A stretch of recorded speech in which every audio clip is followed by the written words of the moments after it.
Hello, folks, and welcome back to another Wildfire report for the month of July 2025.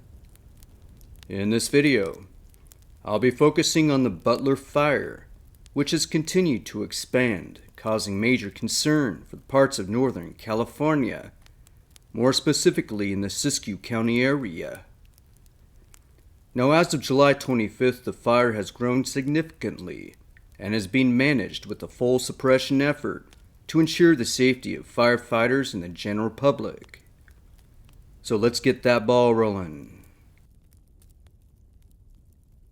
The Butler Fire in Northern California, ignited by lightning on July 9th, has been a major wildfire in the Six Rivers National Forest, burning primarily on the rugged, forested terrain near Butler Mountain, above the Salmon River Road within Siskiyou County.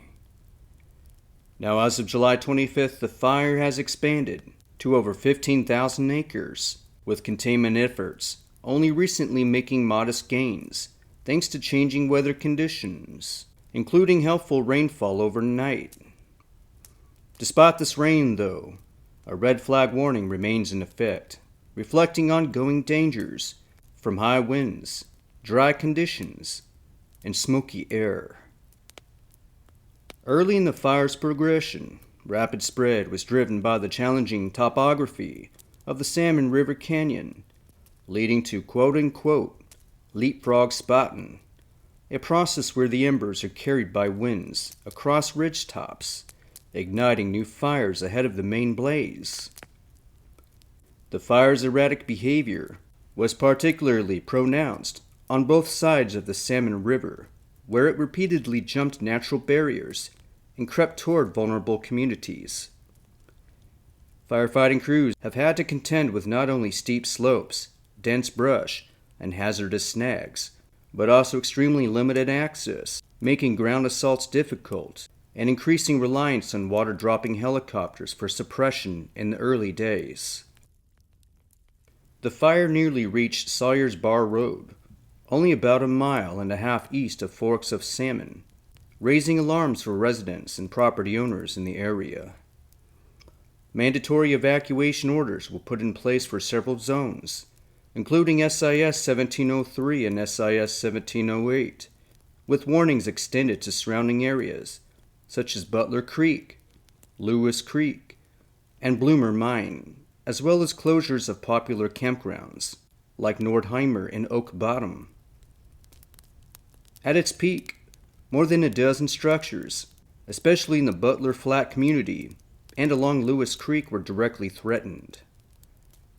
Structure protection teams were mobilized to defend homes and critical infrastructure, with special attention to water systems and utilities.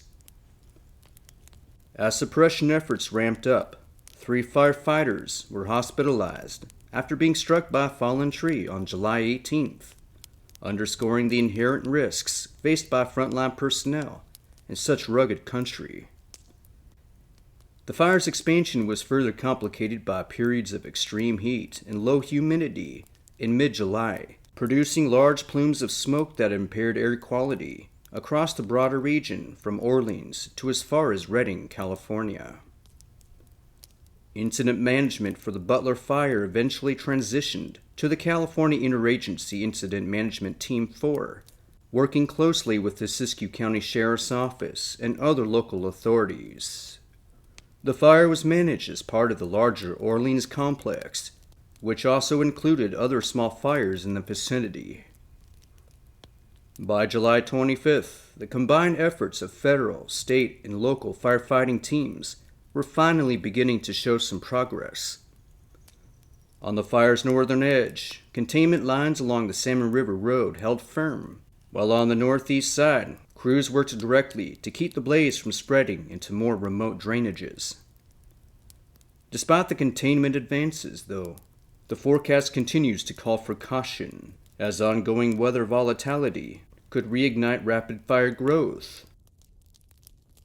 No fatalities or significant civilian injuries have been reported as of July 25th.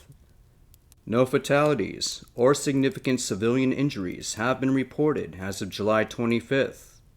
However, The event has caused at least several firefighter injuries and significant disruption for rural communities dependent on Salmon River Road for access and safety.